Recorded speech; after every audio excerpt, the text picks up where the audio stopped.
अध्याय।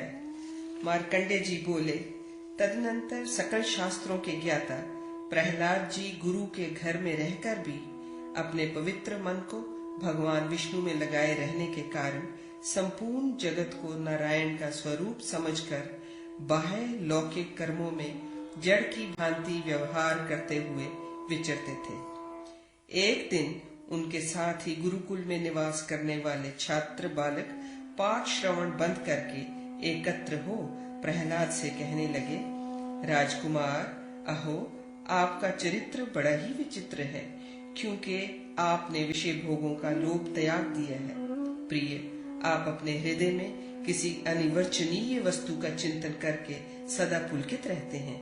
यदि वह वस्तु छिपाने योग्य न हो तो हमें भी बताइए। नृप प्रहलाद जी सब पर स्नेह करने वाले थे, अतः इस प्रकार पूछते हुए मंत्री कुमारों से वे यूं बोले, हे दैत्य पुत्रों, एकमात्र भगवान में अनुराग रखने वाला मैं तुम्हारे पूछने पर जो कुछ भी बता रहा हूँ उसे तुम लोग प्रसन्नचित होकर सुनो। ये जो धन, जन और स्त्री विलास आदि से अत्यंत रमणीय प्रतीत होने वाला सांसारिक वैभव दृष्टिगोचर हो रहा है, इस पर विचार करो। क्या ये लोक वैभव विद्वानों के सेवन करने योग्य है या जल्दी जल्दी दूर से ही त्याग देने योग्य है? अहो, जिनके अंग गर्भाशय में टेढ़े मेढ़े पड़े हैं, जो जठरानल की ज्वाला से संतप्त हो रहे हैं तथा जिन्हें अपने अनेक पूर्व जन्मों का स्मरण हो रहा है, वे माता के गर्भ में पड़े हुए जीव जिस महान कष्ट का अनुभव करते हैं, पहले उस पर तो विचार करो। गर्भ में पड़ा हुआ दुखी जीव कहता है, हाय, कारागार में बंधे हुए चोर की भांति मैं विष्ठा, कृमियों और मूत्र से भरे हुए इस घर में जरायु से बंधा पड़ा हूँ।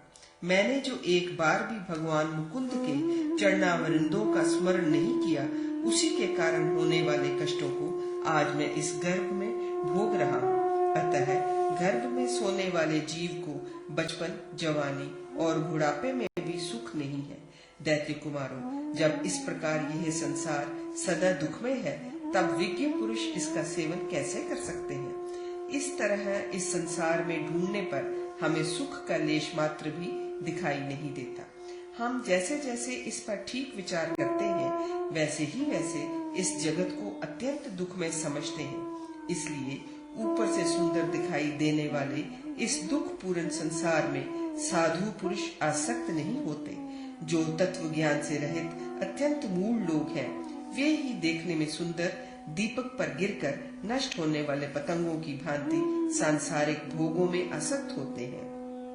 यदि सुख के लिए कोई दूसरा सहारा न होता, तब तो सुखमय से प्रतीत होने वाले इस जगत में आसक्त होना उचित था।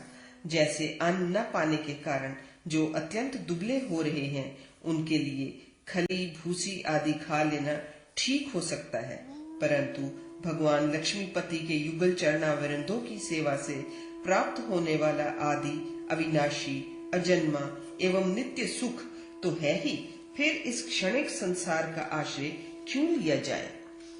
जो बिना कष्ट के ही प्राप्त होने योग्य इस महान सुख को त्याग कर अन्य तुच्छ सुखों की इच्छा करता है, वह दीन हृदय मूर्ख पुरुष मानो हाथ में आए हुए अपने राज्य को त्याग कर भीख मांगता है। भगवान लक्ष्मीपति के युगल चरणावरिंदों का यथार्थ पूजन वस्त्र, धन और परिश्रम से नहीं होता, किंतु मनुष्य यदि अनन्यचित होकर केशव, माधव आदि भगवान नामों का उच्चारण करे तो वही उनकी वास्तविक पूजा है।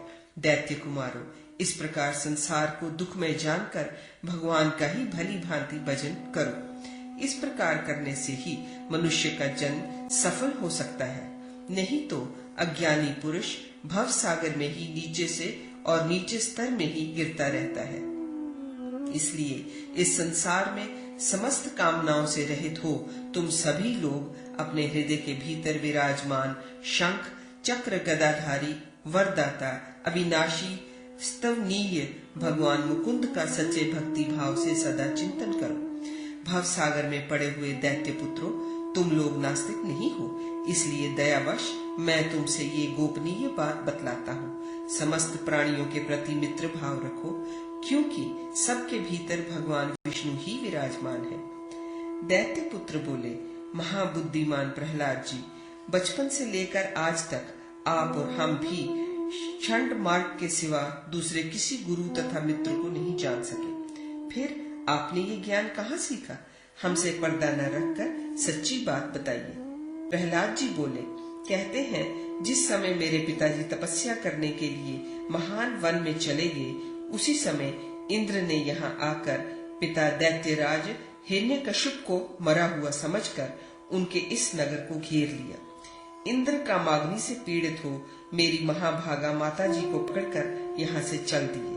वे मार्ग में बड़ी तेजी से पैर बढ़ाते हुए चले जा रहे थे।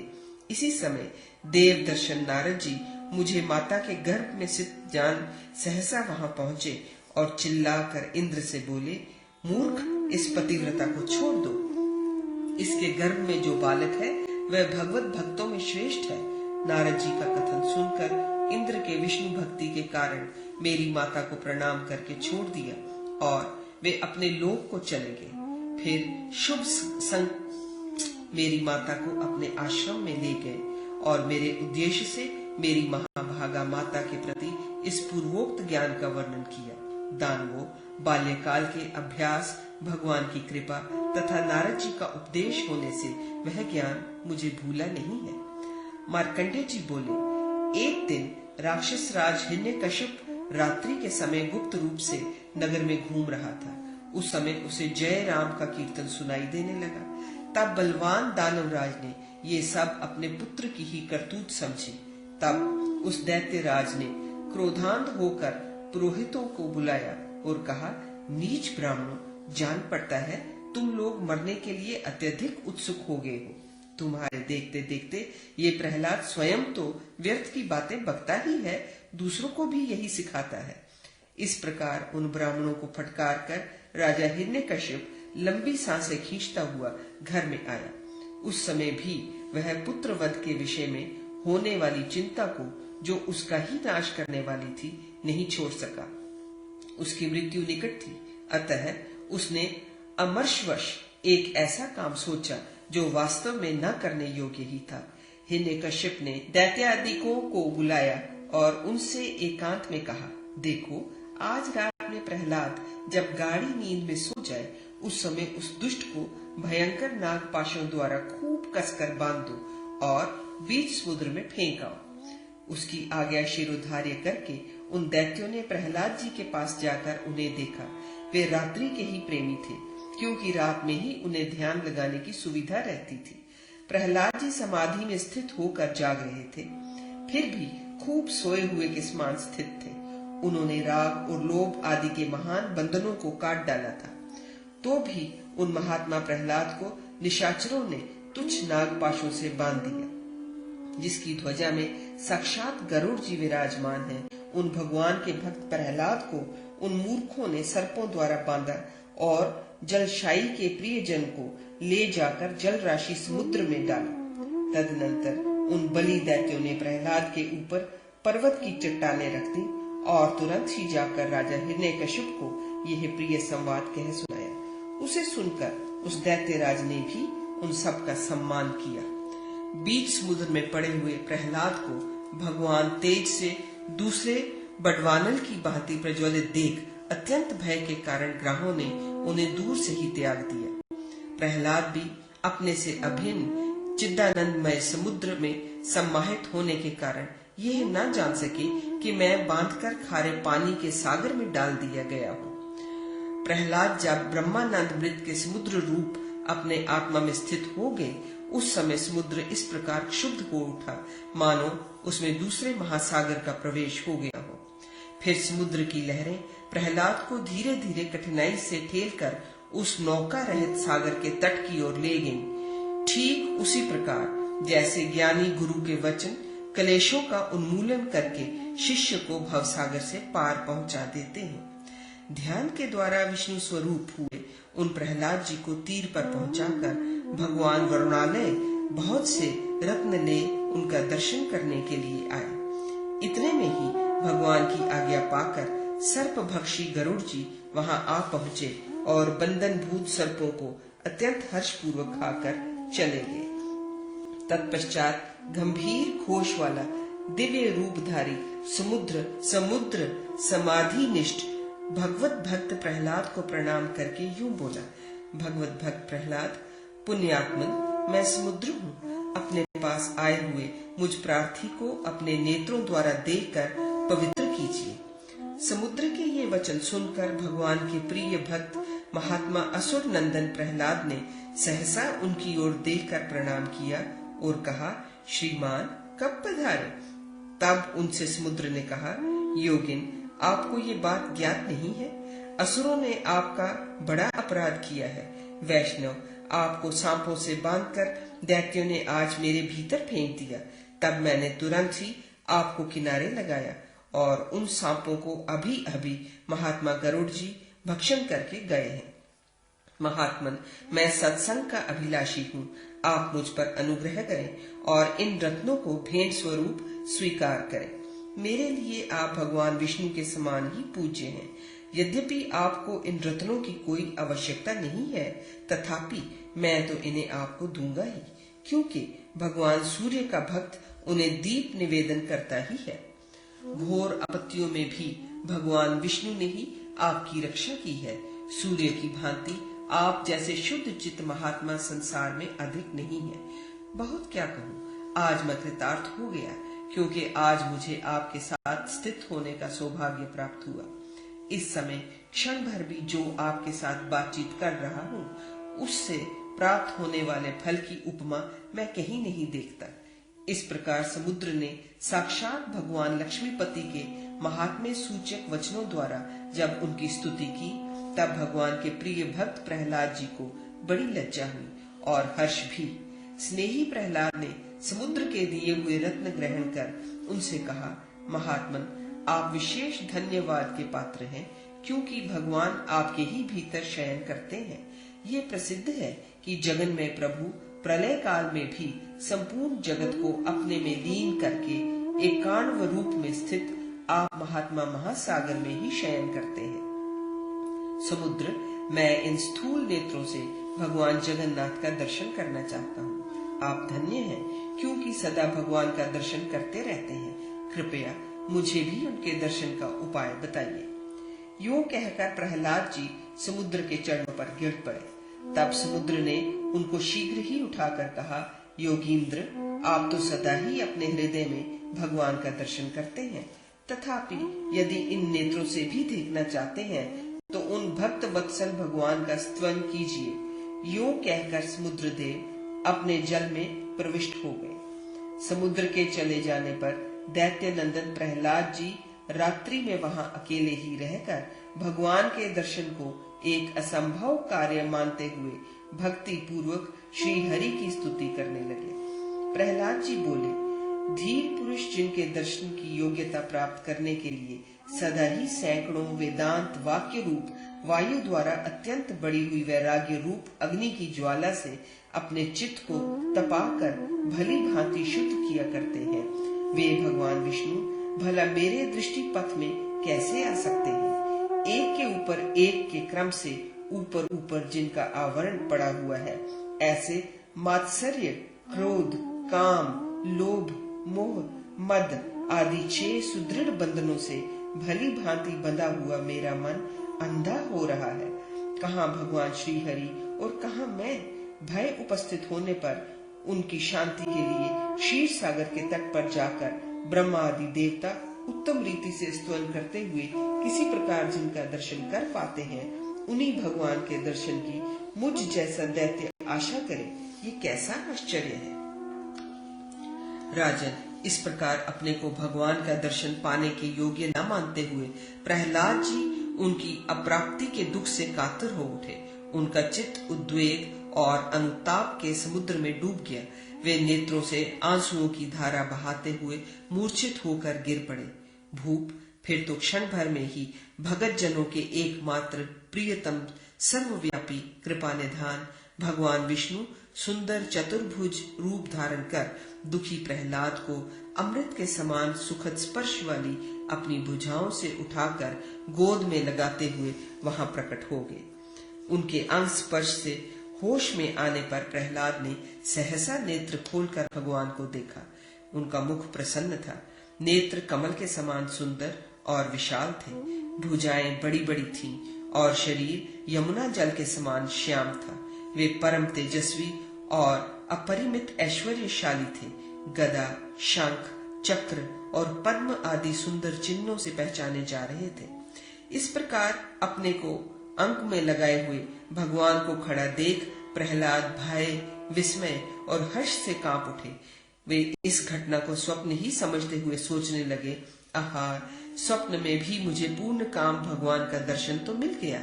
ये सोचकर उनका चित्त हर्ष के महासागर में गोता लगाने लगा और वे पुनः स्वरूपानंदमयी मूर्छा को प्राप्त हो गए।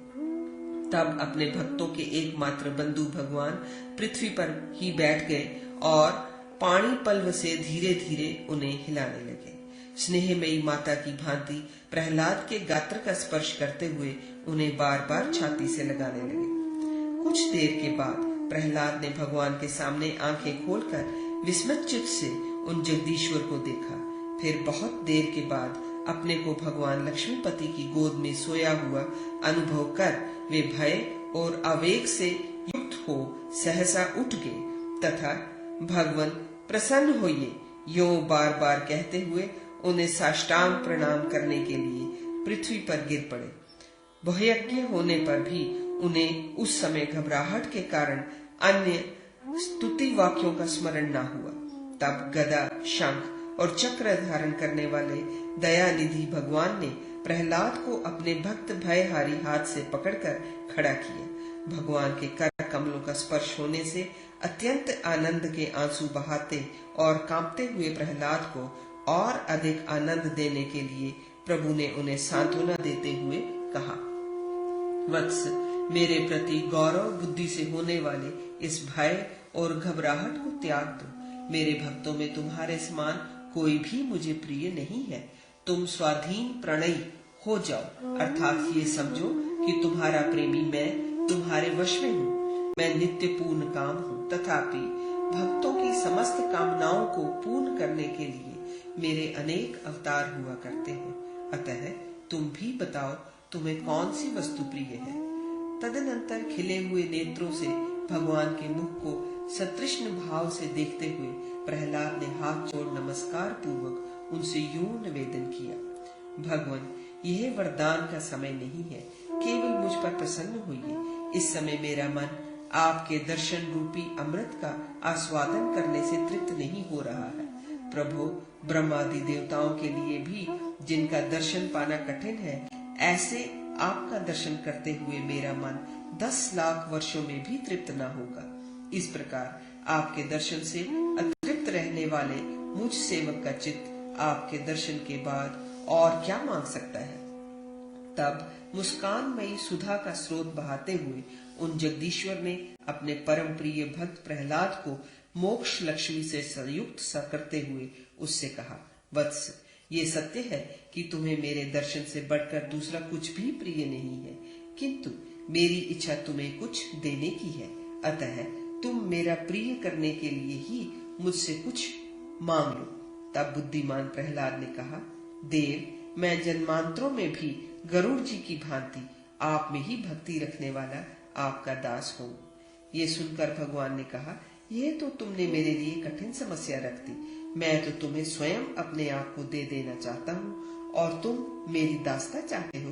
बुद्धिमान दैत्य राजकुमार, दूसरे वर मांगो। तब प्रहलाद ने भक्तों की कामना पूर्ण करने वाले भगवान विष्णु से पुनः कहा, नाथ, आप प्रसन्न हो। मुझे तो यही चाहिए कि आप में मेरी सात्विक भक्ति सदा स्थित रहे। यही नहीं, इस भक्ति से युक्त होकर मैं आपका स्तवन किया करूं और आपके ही परायण रहकर सदा नाचा करूं। भगवान ने संतुष्ट होकर प्रिय भाषण करने वाले प्रिय भक्त प्रहलाद से तब कहा, वत्स, तुम्हें जो जो अभीष्ट हो वह सब प्राप्त हो, तुम सुखी रहो। एक बात और है, महामते, यहाँ से मेरे अंतर्दहन हो जाने पर भी तुम खेद न करना। मैं अपने परम प्रिय स्थान क्षीर सागर की भांति तुम्हारे शुद्ध चित्त से कभी अलग न होऊंगा। तुम 2 ही 3 दिनों के बाद मुझे दुष्ट हिरण्यकशिपु का वध करने के लिए उद्यत अपूर्व शरीर धारण किए नृसिंह रूप में, जो पापियों के लिए भयानक है, पुनः प्रकट देखोगे। यूं कहकर भगवान हरि अपने को प्रणाम करके अत्यंत ललचाई हुई दृष्टि से देखते रहने पर भी तृप्त न होने वाले उस भक्त प्रहलाद के सामने ही माया से अंतर्धान हो गए। तत्पश्चात वे सहसा सब ओर दृष्टि डालने पर भी जब भक्त वत्सल भगवान को न देख सके, तब आंसू बहाते हुए उच्च स्वर से हाहाकार करके बड़ी देर तक भगवान की वंदना करते रहे। फिर जब प्रातः काल जगे हुए जंतुओं की वाणी सब ओर सुनाई देने लगी, तब बुद्धिमान प्रहलाद समुद्र तट से उठकर अपने नगर को चले गए। इसके बाद दैत्य नंदन प्रहलाद जी परम प्रसन्न होकर अपने स्मरण बल से संसार में सब ओर भगवान का ही दर्शन करते हुए तथा भगवान एवं मनुष्य की गति को भली भांति समझते हुए रोमांचित होकर धीरे धीरे गुरु के घर को चले।